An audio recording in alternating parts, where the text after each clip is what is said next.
Ladies and gentlemen, hello from the New York City studios here.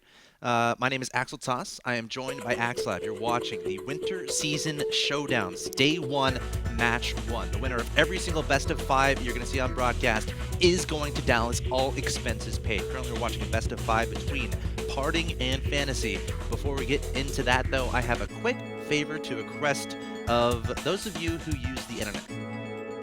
Go to your favorite browser, Internet Explorer. I won't judge you. Mozilla Firefox, it's fine. Chrome is what I've chosen here. YouTube.com/officialMLGSE2. If you missed anything, if you saw that Roro vs. Hero is on Tuesday at 5 p.m. Eastern, and you're just like, oh, I have a dentist appointment. Oh, I have to take my dog to the vet.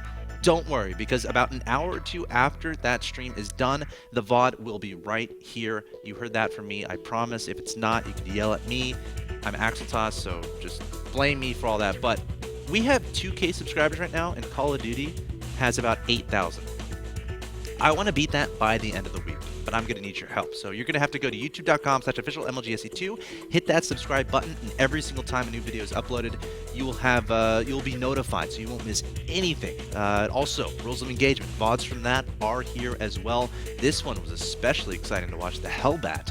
That's a good unit. And if you like that, you can catch a Hellbat Reloaded. Yep. And then the Hellbat Revolutions comes up right after that. I see what you did there. Of course, you can check out the playlists here. Comment of the day, highlights, Hardest Storm exhibitions, all nicely formatted and nicely organized here. So again, youtube.com/officialMLGSE2. Subscribe to that. Would really appreciate it. We already went up like 20. You guys are awesome. All right. Also, MLG Pro Shop. MLGProShop.com, your source for awesome MLG merchandise. We've got Nike merchandise, gaming equipment, gift packs, baseball caps, female gaming apparel. So if you have a girlfriend or if you want to woo a lady, this is a good pickup line I do. I say, hey, do you want an MLG backpack? And then I give it to her at the bar, and then she's like, "Oh, thanks. Here's my number." I promise it works. So go to the you know website. What you can do if you're slick, you put your number note card inside the backpack. Oh my gosh! See, that's why you get more girls than me. Exactly. And then what she's doing is she's like, carrying her books to school, or you gotta be all right. Here's what you do. You're carrying her books to graduate school. Yeah. And then she's like looking for her book. To Full Sail University. Exactly. And she finds a number, and she's like, "Wow, yeah, this backpack is so convenient. Yeah. I should call this guy and thank him." They're like, "Why don't you thank me in person? I'll take you out to this nice restaurant." Ooh. Yeah. See? That's how you do it. That's how you do it. You can also buy female gaming apparel. Put it inside the backpack. Oh. And then when she opens it, she'll see your Stage female. 2. So you can spend out $500 to maybe get this girl's number. Buy her whole laptop, just throw it in here. But at least you're supporting MLG and esports. That being said, I think we're ready to get into Game 2 of this best of 5 between Parting and Fantasy. Parting, of course, taking game number 1. Fantasy has some coming back to do. He does. He does. I mean, the first game, though, that had to be a little bit demoralizing. Yeah, I mean, the map is going to be Ohana here, so what do you think? Is this more a strategy that Fantasy decides to employ, or is this more, I got to scout better, I got to find out what my opponent is doing, or I have no chance kind of a thing? I think it could be either way.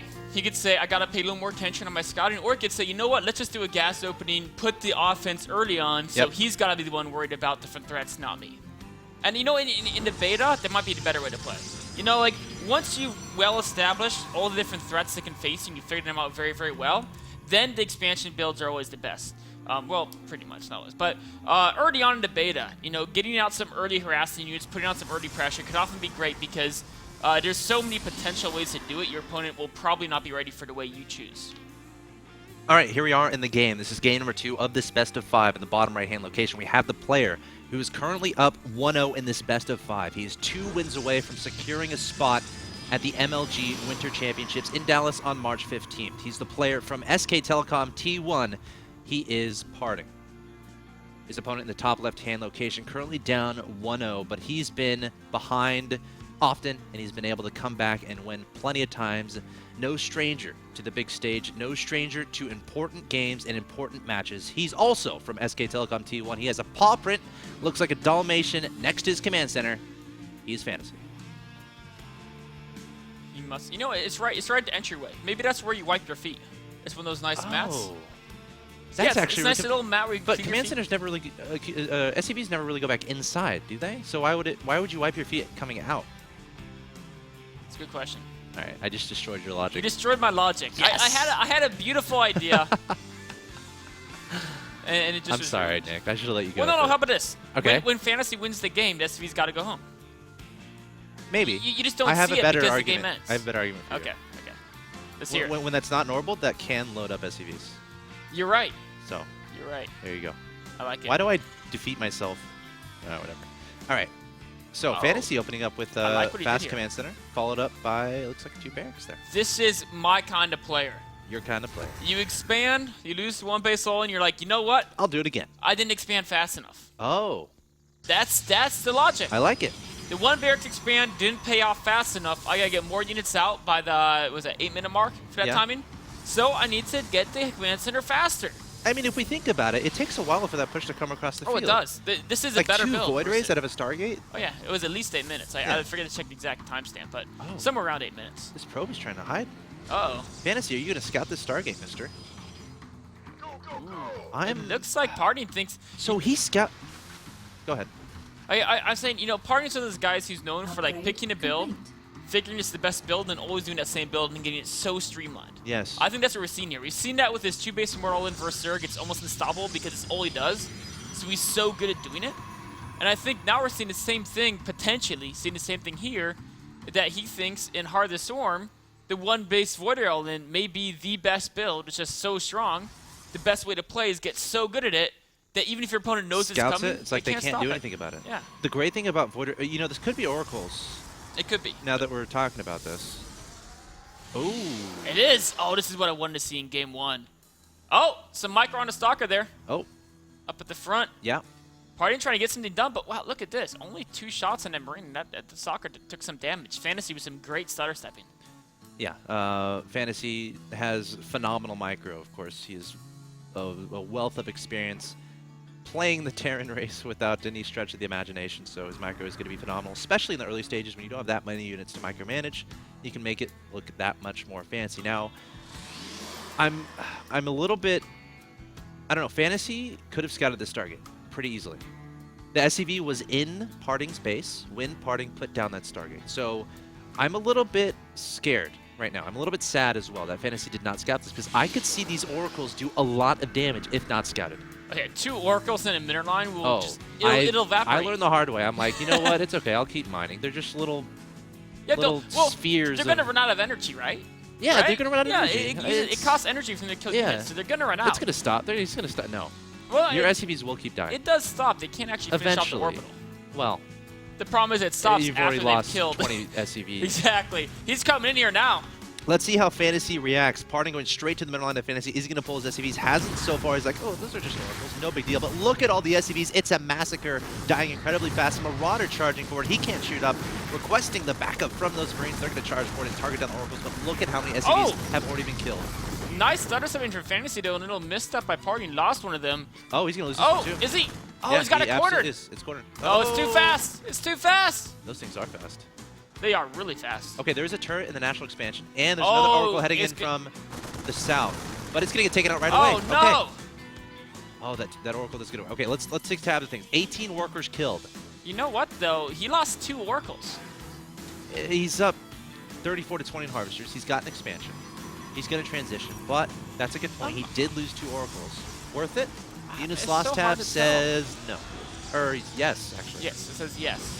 And killing workers is very valuable because then, of course, they lose more than just the amount they lost because they're losing the amount the SCVs would be mining as well. So it's actually, that's definitely, I mean, Party came out way ahead in that harass. But it's slightly mitigated because Fantasy took the earlier expansion. So do you think Fantasy should have immediately ran those SCVs away? Was it the right move? I think he should. Like sticking those SCVs? Because, I mean, the argument is, all right, if I run my units away, my mining time gets bit into, but then you lose all your SCVs if they stay. Yeah, I mean, it's better to have an SCV not mine for a little bit, yeah, and then go back and mine, as long as they stay alive, than it is for them to not mine forever because they're dead, right? like that's well, you can you lose the most mining time if you lose SCV, right? It's like mining time forever. He's never coming back to mine. All right, let's check Oracle out coming this. across the top, back in a natural. Let's check it. Yeah. Oh. There's a turret there. He's going to stay He picked out off of the range. SCV building gas, though. Picked off another SCV. Building starport. Like, that starport is about a millisecond from finishing. There we go. One life. Blow it up. So Talk I want to look at Parting's transition here, because I'm always intrigued by the transitions out of this Oracle start. It looks like he immediately went into Forge production, added on the Twilight, going straight into a High Templar Archive. What do you make of this transition decision rather than going for like a Colossus? I'm not sure. That's a fair answer? That's a fair answer, yeah. Like, I mean, let's look at his units right now. 2 Sentries, 2 Stalkers, an Oracle, and a High Templar. That's not a lot of beef. It's not. He's really defensive. I mean, look at that defensive posture, though. The 2 photon cannons and the sentries. He's got the front lockdown. This Oracle has 1 HP, by the way. Still can take out that Marine, though. Yep. Doesn't even bat an eyelash. His Marine are going down. I like how he's investing in these upgrades. He's really trying to power out that Storm Charge out army, which combined with Time Warp can be really powerful. I like it. I mean, Colossi, you might run into the problem that the new medevac drops are so strong if you go Colossi. Yes. But feedback's going to help a lot against that. So I kind of like going the Templar route. Yeah, I feel like High Templar, the faster you get him, it's going to help so much. The problem is, what if the Terran hits before Storm hits? But the good news is for Parting here, looks like Storm is about to finish, just now finishing. But Fantasy is going to scan and he's going to spot the High Templar. So let's see how he decides to handle this. Already going to be pulling away 2 medevacs here to the right-hand side. And I don't think Parting has spotted this. Does have an Oracle there to scout that right-hand side. He'll see it, but the Oracle cannot attack the medevacs. Correct. He does have a cannon there, though. Look at this. Parting is really locking his base down. Yeah, he knows the strength of the medevacs. There's the Ignite Afterburners.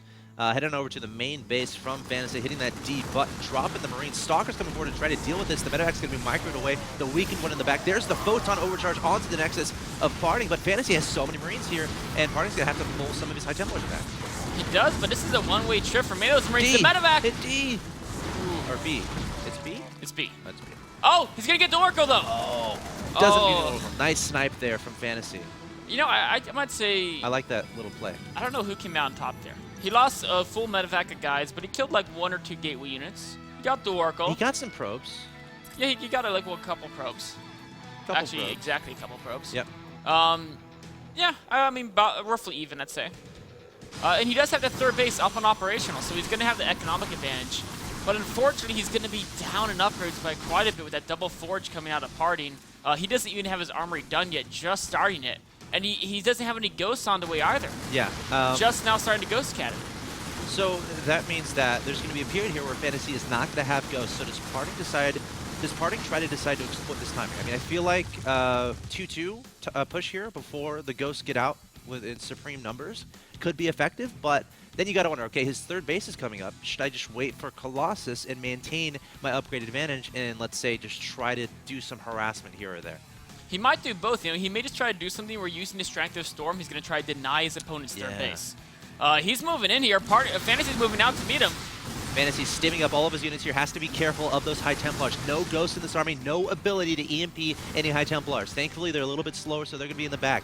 Parting coming forward here to his opponent's watchtower. Mothership Core leading the charge. Keep in mind, he has Time Warp available. He can Time Warp the Marines and Marauders and then do a nice High Templar storm. There we go, isolating most of the army of Fantasy there while engaged in the other. Another Time Warp going on, and there goes the Storm combination with the Time Warp, melting away a lot of those bio units. Still no ghosts on the field. 2 in production. Another Storm from Parting, and Fantasy might have to back up to his 3rd and set up a defensive position.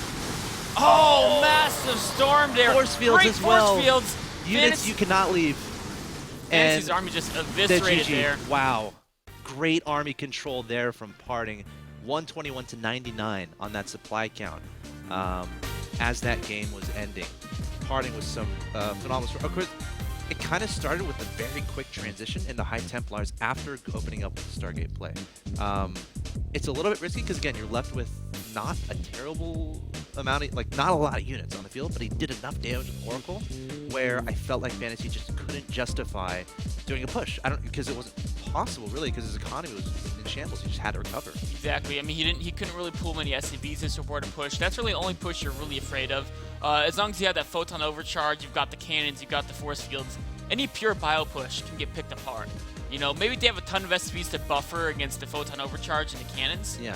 They might do okay, but, I mean, he lost those SCVs to the start. Those Oracles just decimated him, and then, you know, the late Ghost transition really hurt Fantasy, too. It's hard. You're already playing catch-up, and then right when you're doing some pushing, you're like, oh, my opponent has High Templar. And then all of a sudden, you have to come up with some way to get ghosts out while defending a high Templar push, but you don't have ghosts, it can be very tough to do. We saw Fantasy try. I mean, you got to split up your armies a lot, but when Time Warp is all of a sudden thrown down on the field, phenomenal last engagement there from Parting. It was beautiful to see leading forward with the Mothership Core. Of course, if the Ghost is there to do the EMP, maybe that's not as threatening because you can just EMP the Mothership Core. It becomes less effective. But since that Mothership Core had all of its energy, it could simply Time Warp the main army of Fantasy there on the left, engaged the other army on the right, and then Fantasy's trying to run. Guess what? You can't run as well. Sure, maybe it'd be better to try to lift off, do photon or ignite afterburners, but we saw Fantasy try to leave, and he just wasn't able to because of the Time Warp and then the storms and then the force fields. Just great utilization of units there from Parting. It was. You know, it all, like you mentioned, all started with the Oracles. Why don't we take another look really quick at what those Oracles did exactly, how powerful they are. You know, a lot of you guys haven't seen Heart of the Storm yet, so let's take a look at how fast these guys can actually kill workers here. This is a point where, you know, he's coming in for the harass. It's 32 SCVs and 2 orbitals versus only 30 probes. The Nexus isn't even done. So these Oracles have got to get something done. And Fantasy has seen these Oracles at this point. He had a supply depot at the south of his map, so he absolutely knows they're there. He did, but I mean, the slow reaction, well, I guess he decided, he didn't think they would kill this many SCVs, but look at how fast his SCVs go. The Oracles look at them, and they're gone. Don't run out of energy. Yeah. At this point, I mean, right here, if we pause it, right before this, he got 9 kills on one Oracle, 6 on another, 15 kills in just about, that was about maybe 18 seconds. He's literally killing, actually even faster than that. That was basically a kill every second through your worker line. So that's just not something you can afford to have Question. happen. So say the 2 Oracles die. How many SCVs is it okay to lose if you kill the 2 Oracles? Cost for cost, an Oracle costs, I mean, it depends how much you value gas, but roughly between 5 and 6 SCVs. But that being said, I mentioned before, trading an Oracle for 6 SCVs would not even be necessarily bad because you lost X money, right? They lost maybe the same money in terms of having to rebuild them, but they also lost all the mining time those SCVs would have been doing for the next, like, ever. For the rest of the game. The next ever, sure, because they're dead. Yeah, exactly. So, unless you're worried about dying to a counterattack, if you get even like 5, 6 SCVs, it's definitely worth it. Great play there from Parting, showing throughout this series, showing the power of Protoss in Heart of the Storm. We'll have to see if Fantasy can start making a comeback. He has some work to do. He's currently down 2-0 to Parting. Parting is 1 win away from getting his qualifying spot at the Winter Championships in Dallas. We'll see if he can do it. Game 3 coming up between Fantasy and Parting. Don't go anywhere.